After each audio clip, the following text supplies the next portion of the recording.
Managed to get the cylinder head on, and I lined it up with the manifold. Didn't take in the exhaust, just kind of lightly snugged it. You can see my marks down in there for the torque to yield. Basically it was 22 foot-pounds, and then basically just half a turn, but you're supposed to do it 45, 45, 45, 45. That's done. Also did the rod. Look up in here, maybe without getting oil on me. You can see the marks on that also. You can see the marks on there also. The phone kicked off, but it was the same, like 22 foot-pounds, and then a quarter of a turn. So that's done. Cylinder head is on. The only thing I need to do is cut my zip ties that I put on the springs back in here to the push rod tubes. They say to take the spring tension off, and that was the only thing I could think of to hold them up. I need to cut those and pull them out. Hopefully I can do that without taking the manifold back off, but who knows. I still need to take the stud out here and put this on this cylinder head. You got the push rods to put in, the rocker arm assembly to put on. Hopefully I can get that done before it gets dark. Well, I did have to take the manifold off to get those little pieces of zip ties out back in there, but I got them out. But when I took it off, that nut, brass nut, fell somewhere, and I spent 10 minutes looking for that on the ground. What sucks is they're not magnetic, so you can't take a magnet and pick it up. Just got to find it by sheer luck. So that's back on. Hopefully don't have to take that back out, put the oil pan on or nothing dumb. Like I said, I need to get that stud out of the other head. I need to put the push rods and the rocker arm assembly on. See if I can get that done here. Well, in my usual fashion, I'm out here working in the dark, but I did manage to get the rocker arms on and the push rods in. Everything's oiled up. I still need to adjust the valves and probably torque that down. I need to go find some specs, and I think I'm pretty much done for now because it's dark. Doesn't look it with the lights on out here, but it's getting dark. So I'm going to call that pretty much good for now.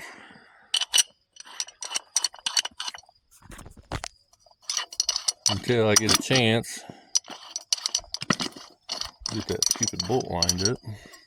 Apparently you don't want to line it up. Well, it's not gonna when it's that washer's holding it up. Oh well, you get the idea.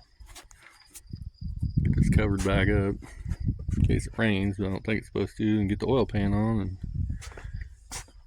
we'll get the injectors, get them shoved back in, and hopefully we can see this thing will run here. Okay, so I've reached the point where I needed to adjust the valves. I did all of them. With this one here, I need to squirt some oil on it and get her all adjusted. I set them at 10 thousandths. Everything I look at says 6. I think that's a little too tight, but a lot of these were like 15 and 20, and they were just all over the place. I just set them all at 10. That should be a good place to start at. So I managed to get all the injectors in and all the fuel lines on and ready to put the oil pan on. Got it all cleaned up, but that was a tight fit out of there, so I kind of loosened the bolts up there and a little bit of crack there so it gets away from it, so I can slide that up in there, and hopefully that works.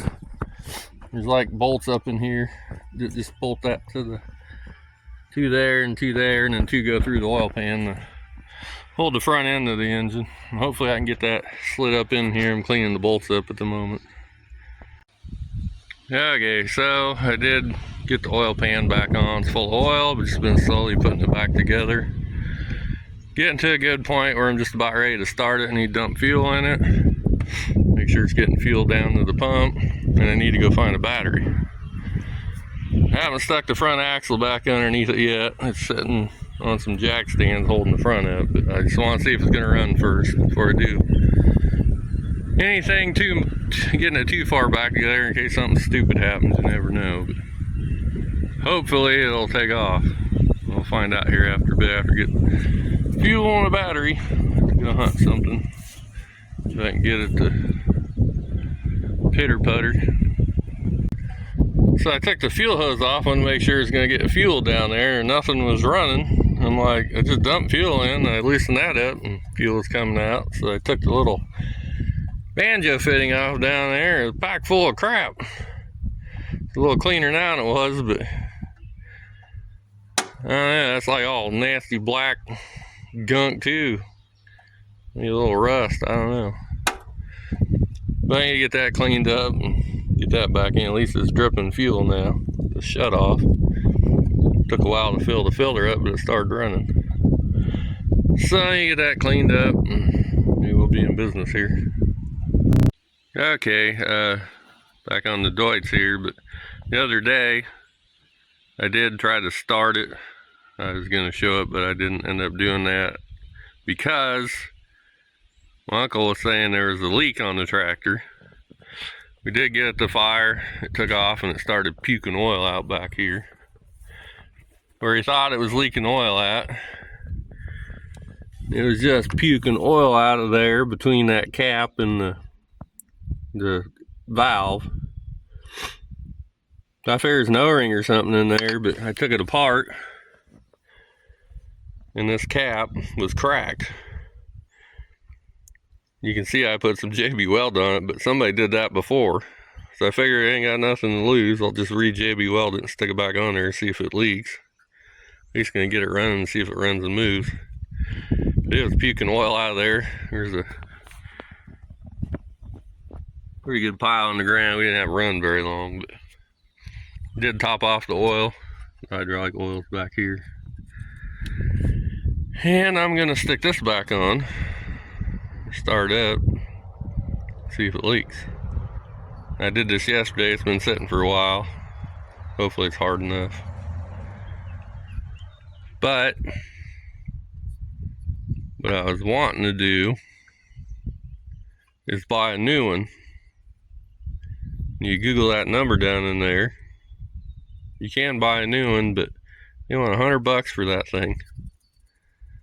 I probably could have it TIG welded or TIG welded up. It'd probably be good to go. But we're just going to do this for now. So I'm going to get this back on and we'll start it up and see if it tries to leak. Yeah, okay, I got the little rubber gasket on that, but see, it looks a little weird there. They had it pinched and it had a little loop in it there. So I needed some glue to glue it back down. I used some super glue on it. It seems to be holding it, but that should be ready to go back on. Get that little baby back on down in there. And then we'll fire up, see if it leaks like a sieve again. Okay, got that cap back on. Hopefully that's not gonna leak. We'll start it up here. Hook the battery cable up. And it should be ready to go. Should be ready to fire. As long as that makes connection back in there. The cable's like not exactly the greatest shape, but it should work to start it up. Go around the other side. Let's see. Yeah.